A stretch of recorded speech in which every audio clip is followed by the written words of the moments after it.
ગામનો સરપંચ આ દેવલો બની ગયો એમાં તને કઈ લોચો નથી લાગતો? દેવલો સરપંચના લાયક છે ખરો? પોલિટિકમાં બધું એવું જ હોય. પોલિટિક કોને કે બે ત્રણ જણા ઊભા રહીને બધા એને મત આપે એ પોલિટિક આખી જે મેટર છે ને એ જ આટલી કોમ્પ્લિકેટેડ છે. કેવી કોમ્પ્લિકેટેડ એમાં તમને ખબર ન પડે કે આ ઓલું ગીત નથી આવતું હિન્દી ફિલ્મનું, કહી પે નિગાહે કહી પે નિશાના, એ આખી મેટર એવી છે. દાખલા તરીકે હું એ તો માણસો જેને ઝાઝા મત દીધા હોય એ જ જીતે ને.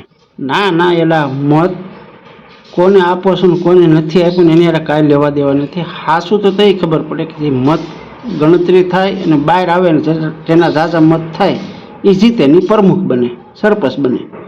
પણ તો એ તો ઝાઝા મત હોય એના ઝાઝા મત એવું ન હોય. હું તને સમજાવું દાખલા તરીકે પોલિટિકમાં કે સમજી લે કૂતરું હડકાયું થયું છે અને માણસને કવડ્યું તો હડકાયું કોણ થાય?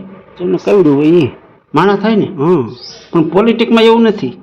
એમાં એવું બની શકે એમ, અને મેજોરિટી એવું બને કે હડકાયું કૂતરું કવડે માણસને પણ હડકાયો થાય ગધેડો.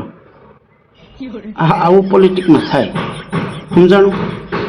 એ કઈ રીતે નહીં સમજાય. હવે હું તને એક વાર્તા કહું, કદાચ તારા મગજમાં પોલિટિકનું આખું ઉતરે કે ગામડાની અંદર જે જનાવર રહે છે માણસની હારે, એમાં ગધેડા છે, કૂતરા છે, મીંદડા છે, ઉંદરડા છે, સસુદરા છે, આ બધાએ નક્કી કર્યું ભેગા થઈને કે જંગલનો રાજા તો સિંહ છે પણ આપણે જંગલ હારે શું લેવા દેવા? બરાબર, ત્યાં રાજાશાહી હાલે છે. હવે ગામડાઓની અંદર તો લોકશાહી આવી ગઈ, માણસોએ પોતાના પ્રતિનિધિઓ છૂટે, આપણે ચૂંટણી કરી ભેગા થઈને. તો એ બધું નક્કી થયું. એમાં એક ગધેડો ને એક કૂતરો આગળ આવ્યા કે અમે પ્રમુખ બની આ ગામના જનાવર હાટું થઈ. તો એની ચૂંટણી તારીખ નક્કી થઈને એવું નક્કી થયું કે ગામના આ પાદરથી જોડવાનું, ઓલા પાદર સુધી જવાનું, જ્યાં પંચાયત ઓફિસ છે ત્યાં પેલો જે પૂગી જાય એ પ્રમુખ બને આપણી નાયતનો. વસે સોરાવાળી શેરી લેવાની એમ નક્કી થયું. એમાં કૂતરો ને ગધેડે હવાના પોરમાં દોડવાની શરૂઆત કરી. બધા જ પહેલાં ગધેડો પૂગી ગયો ત્યાં અને સરપંચ બની ગયો અને વિજય સરઘસ કાઢ્યું. ત્યાર પછી કૂતરો હારી ગયો એટલે એક પત્રકાર આવ્યા એટલે કૂતરાની મોરાગ લીધો કે ભાઈ તમારી નાયત બહુ ઝાઝી, ગધેડાની નાયત હાવ ઓછી, છતાં તમે કેમ ન જીતી ગયા? કૂતરાએ એટલું કીધું કે શેરીએ મને મારી નાયતવાળા બહુ નીડાઈ ગઈ.